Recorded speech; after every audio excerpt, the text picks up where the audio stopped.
30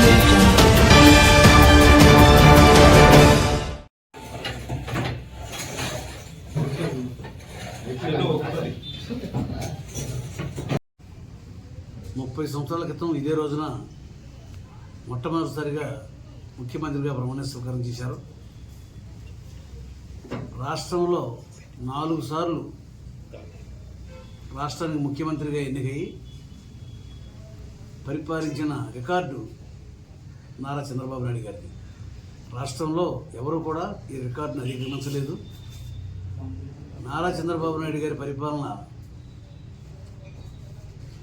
భారతదేశంలోని ఇతర రాష్ట్రాల ముఖ్యమంత్రులు కూడా వచ్చి ఈయన పరిపాలనా విధానాలను అధ్యయనం చేసి ప్రజల వద్ద ఒక పాలన కానీ, జన్మభూమి కానీ, అలాగే క్లీన్ అండ్ గ్రీన్ కానీ, అలా పరిపాలనా విధానంలో అనేక విప్లవాత్మకమైన మార్పులు తీసుకొచ్చి పరిపాలనలో రాష్ట్ర అభివృద్ధికి ప్రముఖ ప్రాధాన్యత ఇస్తూ ఇవాళ హైటెక్ సిటీ నిర్మాణం చేసి ఐటీని అభివృద్ధి చేసి మొట్టమొదటిసారి కంప్యూటర్ రంగంలో అత్యధిక ఉద్యోగాలు సాధించి ఇవాళ యువతకు కానీ రాష్ట్ర అభివృద్ధికి కానీ పెద్ద పీటలు వేసినటువంటి వ్యక్తి నారా చంద్రబాబు నాయుడు గారు.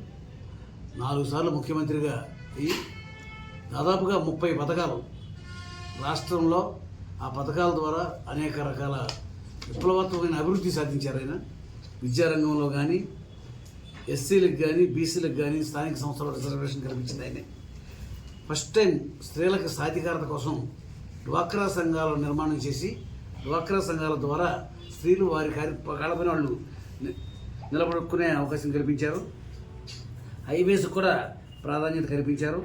పెద్ద ఎత్తున ఇంజనీరింగ్ కాలేజీలు పెట్టి వాళ్ళ రాష్ట్రంలో పెద్ద ఎత్తున చదువుకోగలుగుతున్నారంటే అది నారా చంద్రబాబు నాయుడు గారు 4 సార్లు ముఖ్యమంత్రిగా ఒక రికార్డు సాధించినటువంటి వ్యక్తి.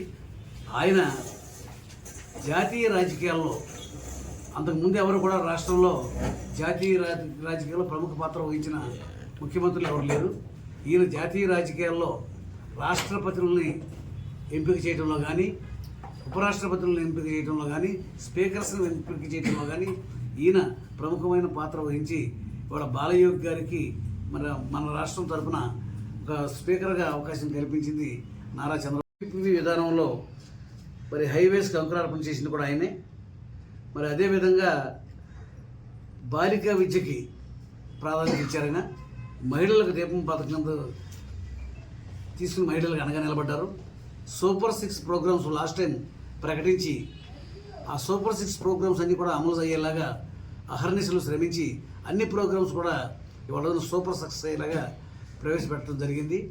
అందులో మహిళలకు ఉచిత బస్సు ప్రయాణం స్వాతంత్రం వచ్చిన తర్వాత మన రాష్ట్రంలో ఎవరు కూడా ప్రవేశపెట్టలేని మహిళలకు ఉచిత బస్సు ప్రయాణం ఇవాళ రాష్ట్రంలో ప్రవేశపెట్టారు ఆయన. ఇవాళ ప్రారంభించి 16 రోజులైంది. ఈ 16 రోజులకి దాదాపుగా 3,20,00,000 మంది ప్రయాణం చేశారు. అదేవిధంగా 115 కోట్ల రూపాయలు 66 లక్షల రూపాయలు ఇప్పటికీ స్త్రీలకు లబ్ధి పొందారు ఈ 15 రోజుల్లో. ఇవాళ 61% మహిళలు ప్రయాణం చేస్తే 39% పురుషులు ప్రయాణం చేస్తున్నారు.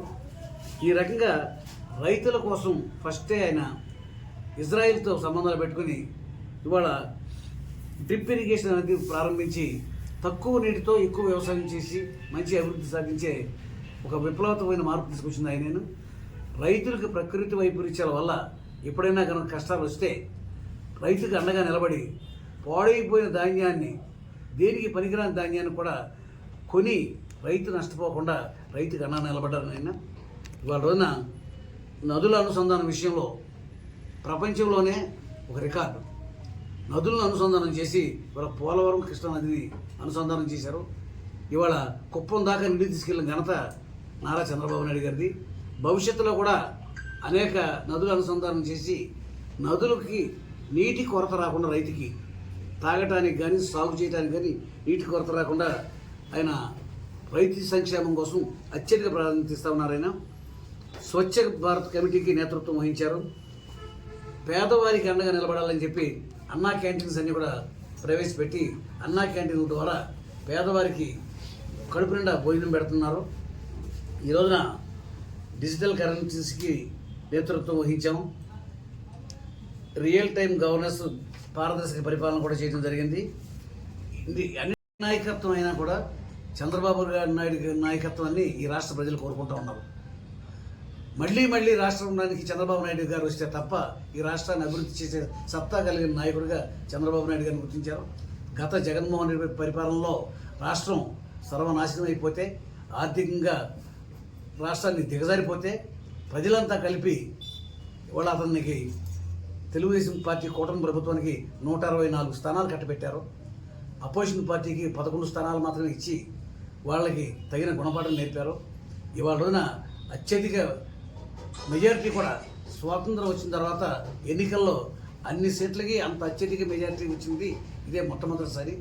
ఇదంతా కూడా రాష్ట్ర ప్రజలు చంద్రబాబు నాయుడు గారి నాయకత్వాన్ని కోరుకుంటూ ఉన్నారు. లేకపోతే రాష్ట్రంలో ఈ రికార్డు ఇది. 4 సార్లు ఏ వ్యక్తి కూడా రాష్ట్ర ముఖ్యమంత్రిగా ఎన్నిక అవ్వలేదు. చంద్రబాబు నాయుడు గారు రాజకీయాల్లో ఉన్నంతకాలం కూడా ఆయనే ముఖ్యమంత్రిగా ఉండాలని ప్రజలు కోరుకుంటూ ఉన్నారు. ఆయనే ఈ రాష్ట్రాన్ని అభివృద్ధి చేయగలరు. గాడి తప్పిన పరిపాలనను గాడిలో పెట్టి ఇవాళ రాష్ట్రాన్ని మళ్ళీ రాజధాని లేని మన రాష్ట్రానికి రాజధాని నిర్మాణం చేస్తూ ఉన్నారు.